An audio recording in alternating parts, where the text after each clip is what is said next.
So before I get started with this video, I want to do a little bit of a recap on the past two nutrition basics videos. So in the first one, we looked at energy balance and how it's going to drive your weight. If you're eating in a caloric surplus, you're going to gain weight. If you're eating in a caloric deficit, you're going to lose weight, no matter what. And if you're eating at your caloric maintenance, your weight will not change. You will not gain or lose weight.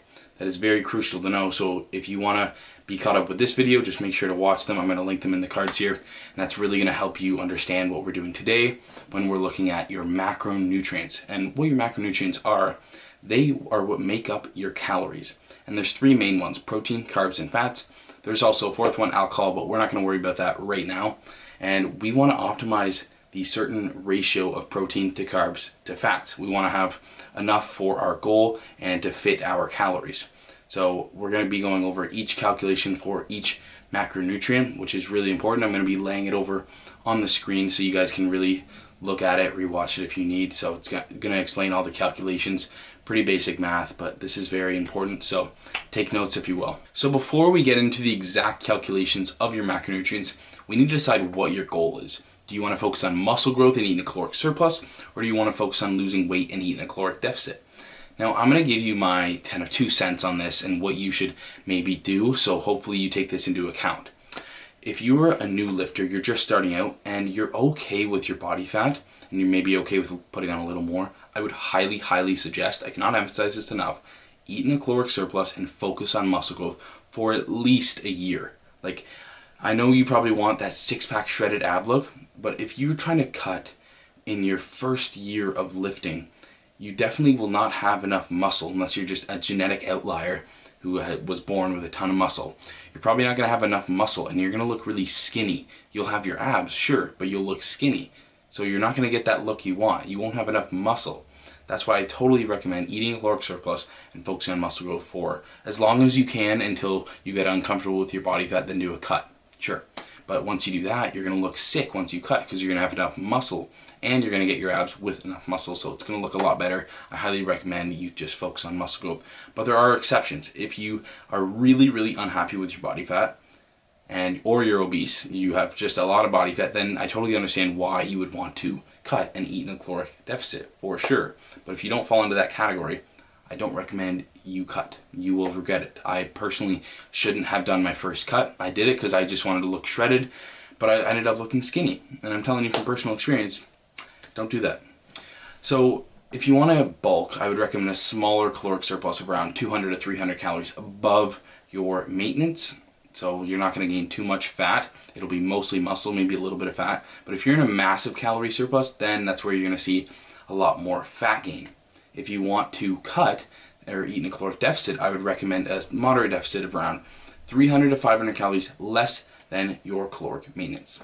So from Nutrition Basics Episode 2, the last video, I'll link it in the cards here, you should have your maintenance calories out with you on a piece of paper while we're doing this. And now you know if you want to focus on muscle growth, add around 200 to 300, maybe even 400 calories to your maintenance calories. So if your maintenance calories were 2,000, you would eat 2,300 or 2,400. That's perfectly fine. And if you want to focus on losing weight, then you would take off 300 to 500 calories from your maintenance calories. So let's say it's 2,000 again for the example. You would eat around 1,500 calories if you want to go on a 500 calorie deficit, which is around 1 pound of fat loss a week, roughly. So now that we know that, now we're going to focus on calculating the most important macronutrient first, which you can guess is protein. This is by far the most important, and you should do it first.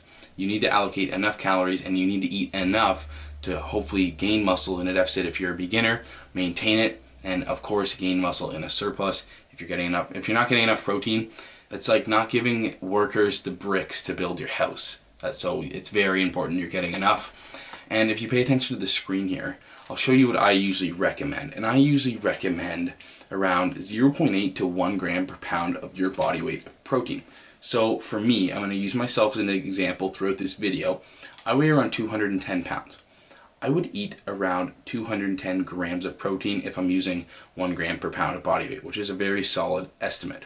So 210 times 1, 210 grams. Super easy, nothing crazy here.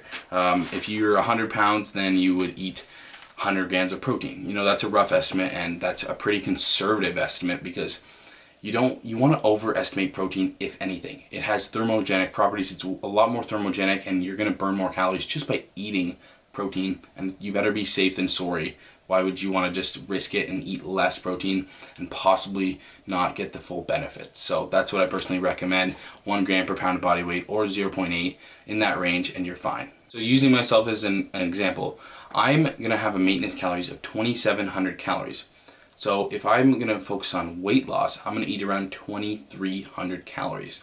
And now we're going to calculate fats. And what we do here is I usually recommend, if you pay attention to the screen here, around eating 25% of your calories should come from fats. Now you do not want to go lower than 20% because fats are an essential macronutrient. They play a lot of functions, a lot of crucial roles in your body, especially hormonal function.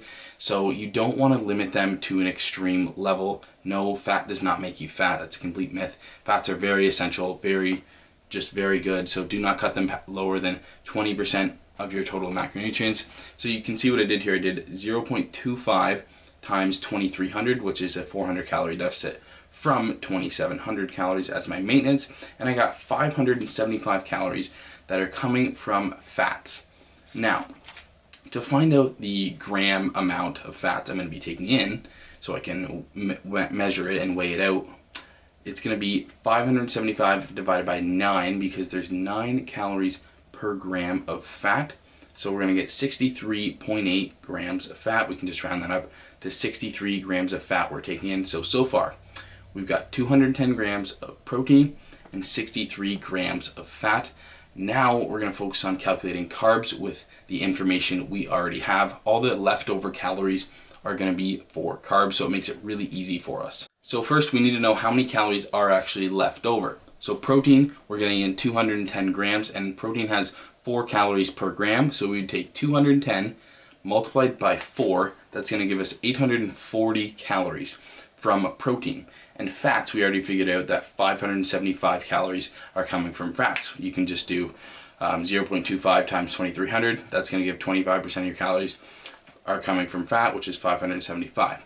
Now what you want to do here is take your caloric deficit calories, which is 2,300, and take away the calories from fats and protein. So 2,300 minus 840 minus 575, and we're going to get 885 calories are left over for carbs. Now to get the gram amount of carbs, we know there's 4 calories in 1 gram of carbs, so we're going to take 885, divide that by 4, we're going to get 221 grams of carbs. So in the end, we ended up with 221 grams of carbs, 210 grams of protein, and 63 grams of fat for my personal cutting macros on 2,300 calories. And if you do the math here, which I'll do on the screen, you would see it all equals out. If you multiply 221 times 4, you're going to get the 885 calories from carbs, 210 grams times 4 calories per gram for protein, you're going to get 840 calories coming from protein. And then for fats, you're going to get 0.25, or actually 63 times 9, because there's 9 calories in 1 gram of fat. You're going to get 575 calories. Add those all up, and you get 2,300 calories. As a side note, this is not the only way to do it.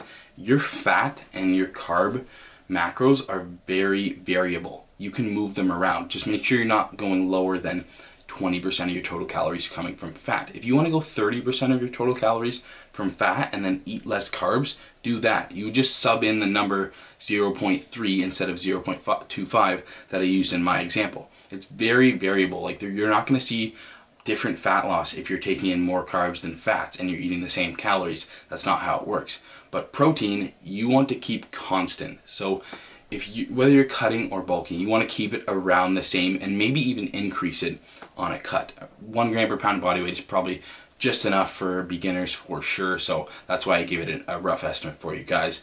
But there are different little tricks you can do. Like if you are tracking your macros and you notice you already went over on carbs one day and you didn't go over on fats, just take that into account. Just eat less fats because you already went over on carbs. So it's very variable. Try and hit your protein target as much as you can though. Alright, that's going to wrap it up for this video. If you have any questions at all, please comment down and I can personally help you out and do some calculations with you or do them for you if you need me and you're really confused, perfectly fine. If I brought you any value from this video, please smash the like button and subscribe if you want to see more of these nutrition basics videos. The whole goal of this series is to build out your perfect diet, because there is no perfect diet for everybody, but there is a perfect diet for you, and you're going to figure it out with this series, and we're going to build it out, and I'm super excited for you to really learn from this series. It's going to help you out so much, especially if you're a beginner. So I will see you in the Nutrition Basics episode 4.